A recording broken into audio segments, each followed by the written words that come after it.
eu vou começar a te mostrar meu lado reaça aqui. Eu acho que passou da hora.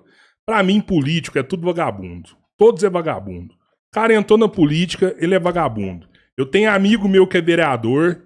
Eu falei pra ele, ó, o dia que você virou vereador, pra mim você virou vagabundo. Político é isso. Por quê? A hora que o cara entra lá, a única coisa que ele pensa é como que eu vou continuar aqui. A única coisa que ele pensa, como que eu vou continuar aqui o resto da minha vida. Porque ele recebe carro, assessor, um bom salário, vários benefícios, poder pra caramba. O cara, ele não pensa outra coisa. Quero ficar aqui pro resto da minha vida. E aí esse cara, ele para de lutar pela classe trabalhadora. Por Ele isso que eu acho, se manter. eu acho que é uma opinião reaça também. A gente não consegue a revolução pela política. Não, a gente não consegue a revolução pela política, isso eu tenho certeza. Mas eu defendo que a gente tenha mandatos parlamentares. Tá? Veja, uma das maiores dificuldades para a esquerda radical é ter militantes que possam dedicar sua vida à militância. Qual é uma das maiores dificuldades que a gente encontra? Vamos organizar um ato. Como é que o trabalhador vai para o ato se ele tem que estar no serviço? Como é que o trabalhador vai se expor? Vou dar um exemplo, tá? Eu moro numa cidade muito pequena. Eu não sou um comunista da cidade. Eu sou o comunista. Você anda lá, o comunista, ela passa lá. O comunista da cidade, né? Então, assim, todas as portas no mercado de trabalho, para mim, se fecharam. Ninguém quer contratar um comunista. Tu tá entendendo? Então, quando você dá a cara a tapa... porque eles têm medo de você tomar a empresa deles.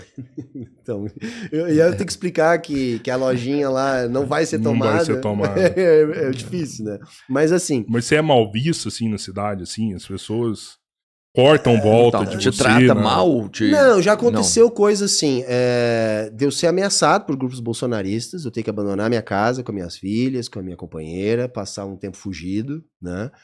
De ser ameaçado.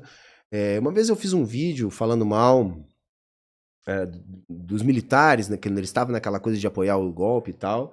Jogaram esse meu vídeo num grupo grande bolsonarista do Brasil inteiro. Aí eles acharam um grupo de um clube de tiro que tinha lá na minha cidade, jogaram no grupo do clube de tiro e eu comecei a sofrer ameaça. Por sorte, teve alguém lá que me conhecia, que tava nesse grupo e que me avisou. Disse, olha, Humberto, sim, cara, se eu fosse tu... Esconde. Eu dava um tempo, cara, que os caras estão com sangue nos olhos aqui, a turma do clube de tiro, e tem vários polícia no meio. Tanto é que eu não tive coragem de ir na polícia registrar uma queixa, porque eu sabia que tinham policiais envolvidos nesse grupo que estavam querendo, assim, enfim, me dar umas porradas, me dar um susto, ou sei lá o quê. Tá? Então eu fiz sim uma denúncia, mas eu fiz direto Ministério Público. Isso, pro Ministério Público, porque eu não tinha coragem de ir numa delegacia, por exemplo. Tá? Você teve que mudar, assim, levar a sua família. É uma cidade pequena, todo mundo te conhece, sabe onde você mora, todo mundo sabe. Não, e aí fizeram uma exposição, botaram uma página gigantesca, com centenas de milhares de seguidores, colocou nos seus grupos meu endereço, onde eu trabalho da minha irmã, da minha mãe, número de telefone, placa de carro, puseram tudo lá, sabe? E eu já tava com receio. Aí daqui a pouco eu vejo um cara rondando na minha casa. Aí teve um cara que parou pra me intimidar, isso já era tardinha, parou na frente da minha casa. A minha casa na época, agora eu não tô mais nessa mesma casa. A minha rua tinha 3 casas só.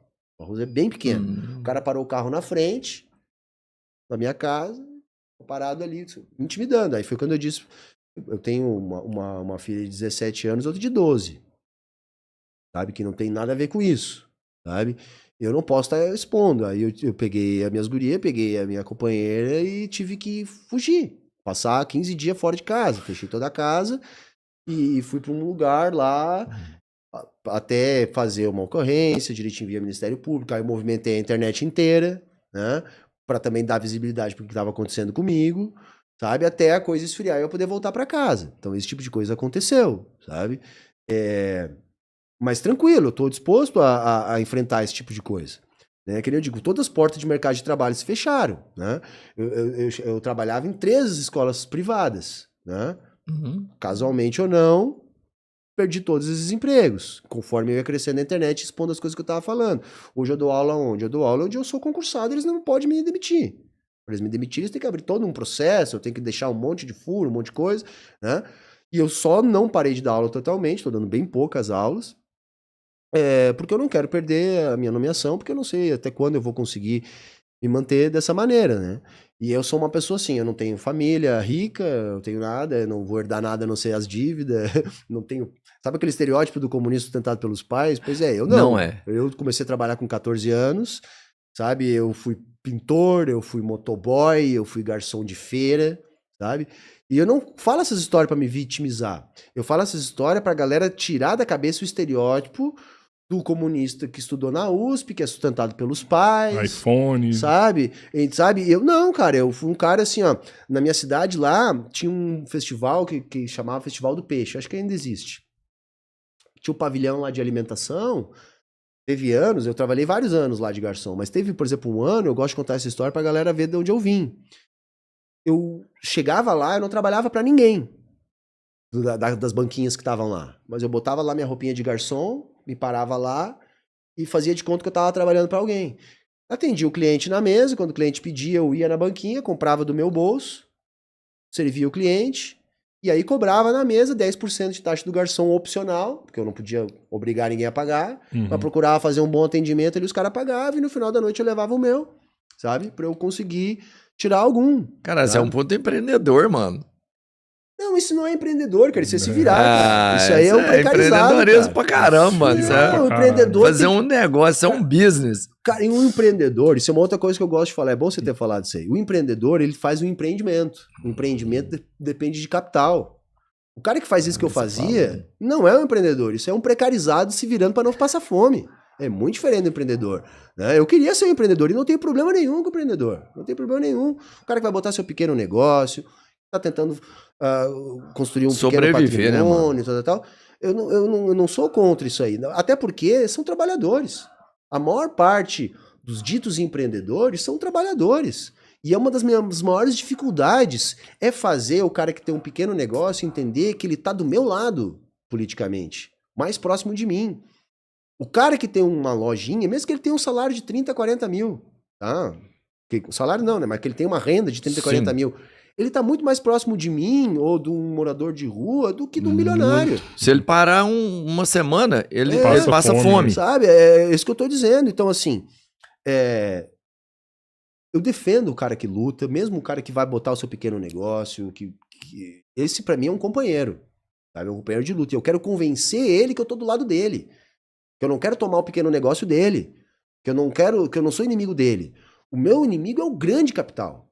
Esse é o meu inimigo. É esse que eu quero expropriar. Porque o grande capital, ele distorce, inclusive, os pequenos negócios, porque ele vem e engole o pequeno negócio. Sabe? A gente vê isso, por exemplo, na minha cidade. Minha cidade tem uma pequena rede de supermercados, que é famosa lá.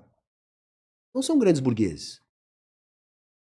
Funciona essa pequena rede, porque como é uma cidade muito pequena, as grandes redes não chegaram lá ainda. Uhum. O dia que as grandes redes chegarem lá, eles matam essa pequena rede. Quebra. Você tá entendendo? Matam. Por exemplo, o Walmart já fez isso em muitos lugares no mundo. Quando eles vão entrar num país, o que eles fazem? Como eles são uma rede mundial muito grande, eles entram e trabalham no prejuízo naquele país ali por anos para conseguir oferecer um preço que vai quebrar toda a concorrência. Aí depois que ele quebra toda a concorrência, ele compra as lojas da concorrência, forma um monopólio e aí ele bota o preço onde ele quiser. Sabe? O meu inimigo é esse. O meu inimigo não é o dono do mercado lá da minha cidade.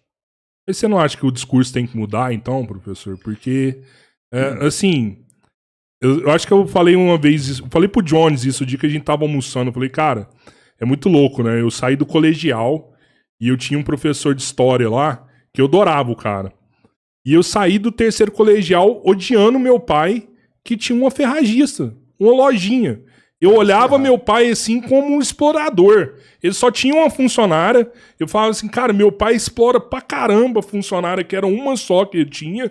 Né? Meu pai é um explorador. Aposentou lá a funcionária. E aí depois que eu abri a nossa empresa, que a gente falou, pô, vamos trabalhar aqui, que aí você vê a realidade, tem que pegar dinheiro, ficar devendo e tal.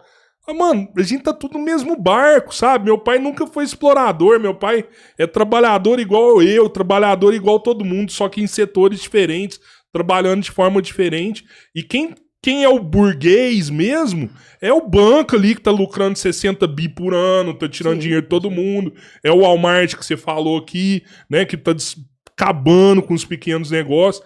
Esse cara que a gente tem que lutar é contra esse cara. Só que a direita hoje, ela entende que a classe média, ela entende que é o inimigo. A classe média fala assim, porra, esse cara quer pegar minha casa. Esse cara vai pegar meu carro. Vai pegar meu carro. Aí o cara fica com medo. E a gente precisa muito desse cara pra gente fazer o que precisa ser feito. Claro. Esse cara é extremamente necessário.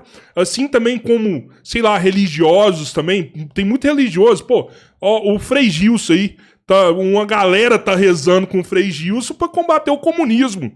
Porque ele reza e fala, ó, Nossa Senhora nos proteja dos males da Rússia com o comunismo. Cara, a gente quer matar católico, deixa o cara rezar do jeito que ele quer. Só que esse cara precisa entender que o discurso hoje é outro. E eu acho que a gente falha nesse momento, a hora que a gente não inclui essas pessoas. Eu acho que teve muito problema de má interpretação, tá? Porque assim, a classe média, primeiro que não é classe, né? Classe média é... Cada um define da maneira que achar melhor, eu acho uma coisa muito arbitrária, né? Até que, né, pra nós nem existe classe média, né? A gente tem duas classes, ou você é burguês ou é proletário. E a maior parte do que a gente chama de classe média é proletário. E a grande dificuldade hoje é corrigir, pelo menos no nosso discurso, essa interpretação. Veja, o cara que tem uma padaria, que tem uma lojinha, ele é um trabalhador. É importante a gente ter esse papo aqui para deixar isso bem claro para nossa audiência. Ele é um trabalhador. Se ele parar de trabalhar, ele quebra. Sabe? O cara ali, que ele pode ser o dono da padaria, ele pode ter uma renda boa, para padrões brasileiros que a nossa renda é muito baixa. Mas ele tá envolvido no trabalho de manhã até de noite. Ele é o primeiro a chegar, ele é o último a sair, ele tá controlando estoque, ele tá orientando funcionário, ele tá ligado na concorrência. Ele é um trabalhador, entende? E isso aí não é a figura do burguês. A exploração no capitalismo, é importante a gente falar isso também, ela não é uma questão moral. Veja bem, ela não é uma questão moral. A exploração, ela é uma questão de reprodução do valor no capitalismo. Porque, veja, o valor novo no capitalismo, ele só é produzido a partir da produção de novas mercadorias. Isso é um dos grandes problemas da direita, porque eles não conseguem dizer de onde é que vem o valor. Eles veem que o valor é subjetivo, uma coisa assim, e aquilo ali acaba ficando num argumento circular. Tá? Então, a grande questão pra gente é: o valor se reproduz, o valor é uma coisa real e que se reproduz na reprodução da mercadoria. De todo tipo. E quem reproduz a mercadoria é o trabalho. É a força de trabalho. Então o burguês, tá? Ou mesmo o dono de um pequeno negócio, ele não tem opção a não ser ficar com uma parte do valor produzido pelo funcionário. Porque se ele não fizer isso, ele quebra. Mas qual é o meu ponto nisso?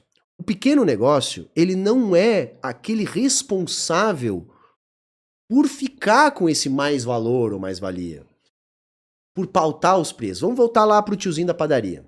O tiozinho da padaria não escolhe nem os preços que ele vai botar na padaria dele. De jeito nenhum. Ele não escolhe os preços. Eu sei porque meu pai, durante um tempo, teve uma lancheria. Como é que era a lancheria do meu pai? Nós vendíamos lá no Rio Grande do Sul, a gente chama de X, né? Que é aquele lanche tradicional. Em alguns lugares do Brasil chama de bauru, coisa assim, né? Bauru X-tudão ali. né? Qual era o cálculo que a gente tinha que fazer? Olha, quanto que é vendido X na praça? E eu tenho que, para botar meu negócio, eu tenho que conseguir competir com o preço que tá na praça e ainda ter uma margem de lucro. Não é isso? Uhum. E aí, o cálculo que meu pai fazia era o quê? Olha, quanto é que vai custar meu lanche? Quanto é que vai de pão, de bife, de alface, de presunto, de queijo, de ovo, mais o que eu vou gastar com gás, mais o que eu vou gastar com meu funcionário, quanto que eu vou vender, e eu tenho que ter uma margem, que senão eu quebro. Sim. Tô querendo dizer, os preços, o meu pai não era um cara que fazia o preço, ele era um tomador de preço. Exato. Entende? Agora, na estrutura do capitalismo, o burguês, esse forma o preço. Por quê? Quem é o burguês da história? Não era meu pai. Meu pai, entre aspas, explorava o funcionário também. Por quê? O funcionário estava lá fazendo o lanche, todo o lanche que era vendido ficava com o meu pai, o valor do lanche vendido, e o meu pai pagava pro funcionário só o salário que ele tinha acordado. Então, olha, vamos supor, o teu salário é 1.000, mas a quantidade de lanche que tu produziu e eu vendi aqui no meu caixa deu 2.000. Esses 1.000 que ficavam pro meu pai, para nós, é o que a gente chama de exploração. Mas seu pai também era explorado, porque ele tinha que passar esses 1.000 pro supermercado. Exatamente, é isso que eu tô tô querendo dizer. E o supermercado também passa pra cima. Esse é o ponto. Então, veja, aquilo ali, assim, por mais que acontecesse, entre aspas, a exploração ali, o produto daquela exploração não era do controle do meu pai. O que era do controle do meu pai?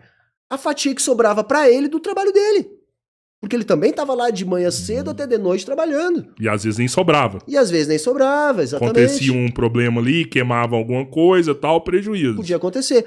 Agora, quem é o capitalista da jogada? O capitalista da jogada é o cara que está lá na grande fábrica, que produz a farinha, é o cara que é o criador de gado, que está pautando o preço do gado, é o cara, sabe? Esses aí que na verdade, que vão formar o preço. Tá entendendo? Esses aí que vão formar o preço. Mas eu acho que aí a gente tem que ter cuidado também. Que aí, às vezes, o cara escuta lá e tá com 20 cabeças de gado lá na terra dele e fala, pô, mas eu tô falando do grande produtor. 20 cabeças de gado. Eu tô falando do grande produtor. É o que você fala, e a linguagem, eu acho que fica complexa, difícil de entender na galera, é quando vem alguma fala nesse sentido, é como se fosse assim, o empresário, ele é vilão e o empregado é explorado. Quando você fala o empresário é o vilão e o empregado é explorado, todo empregado, inclusive o que trabalhou com seu pai, que estava lá meio que dividindo as tarefas com ele, se viu como explorado pelo patrão, né? Porque ele estava produzindo e todo o dinheiro estava ficando para o patrão, que eram os 2.000 do lanche. Uhum. E ele não entende também que os 2.000 que ficou para o patrão não é do patrão. O patrão que está lá, que é um microempreendedor, um microempresário, ele não está ficando com a grana para ele.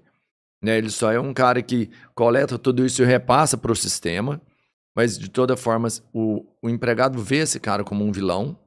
Quando você fala isso, ele passa a ver o chefe, o empresário, o dono da empresa como um vilão. Você já causa uma inimizade, uma diferença gigante. Tem problema de discurso. Né? E a outra que é o seguinte, o empresário, que é o que está lá trabalhando também, e esse talvez saiba que é um trabalhador e que não está lesando, teoricamente, não está usando toda a mão de obra do empregador, do colaborador para ter lucro só, ele começa a pensar assim, porra, eu tenho um ódio desse cara, porque ele não sabe o tanto que eu tô trabalhando aqui, ele não sabe o tanto que eu tô ralando aqui pra ele falar que eu sou um vilão. Você entende? Você cria um inimigo no final e você cria um inimigo. Por isso que eu disse que esse é um dos nossos maiores trabalhos.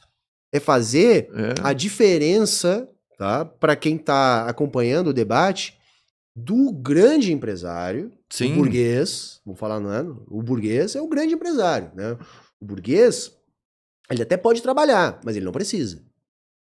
E geralmente ele não trabalha. Entendeu? Ele até nem pode. Vai lá, ele nem vai, O que é o trabalho dele? O trabalho dele é lá, olhar as planilhas lá pra ver se a firma de auditoria lá não estão roubando ele, né? Ele vai lá ver, porque geralmente ele tem um gestor, né? Esse é o burguês. Esse aí é que a gente tem que...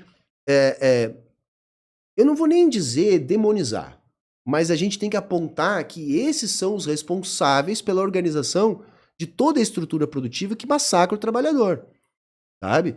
Porque, por exemplo, vamos pegar o cara que entrega pro iFood.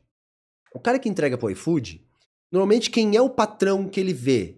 É o cara que ele tá pegando o lanche ali, que tem a lancheria, sabe? Mas não é esse que ele tem que derrubar.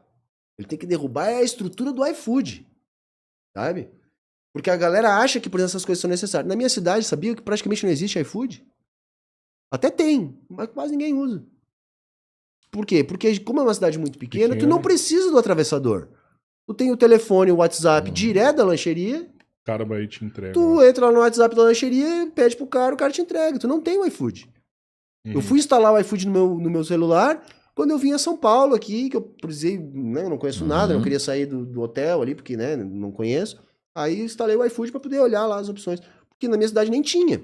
É porque não é interesse do iFood também, né? Porque se for, ele tem os meios dele, né? Claro. Ele entra lá, cadastra todo mundo, começa a vender mais barato que o dono da lancheria, Começa a dar desconto, frete grátis que o dono da lancheria não dá. A hora que você vê, tá todo mundo na mão do iFood comprando ali, né? Não é interesse deles. A hora que eles querem Eu acho que esse é um debate importante, é legal a gente ter falado, porque eu acho que nenhum podcast a gente conseguiu dar ênfase pra isso. Né? E no meu canal eu tento dar ênfase pra isso. Eu concordo contigo. Aproveita, 5 mil Tá. pessoas ao vivo aí Olha, na live. tá bom então, hein? É. No meu canal eu tenho falado, tenho dito isso com mais frequência. Por quê? Porque eu quero atrair isso que a gente chama de microempresário, pequeno empresário, que pra mim é um trabalhador, mas tudo bem, se o cara quer se chamar assim, eu não vou brigar, não tem problema, sabe? Chame-se do jeito que quiser. Mas eu quero atrair essa gente pro nosso lado. Eu quero que essa galera entenda que, por exemplo, se o meu projeto que eu defendo, avança, não é uma ameaça para esse negócio dessa pessoa. Eu não quero representar uma ameaça para esse tipo de negócio.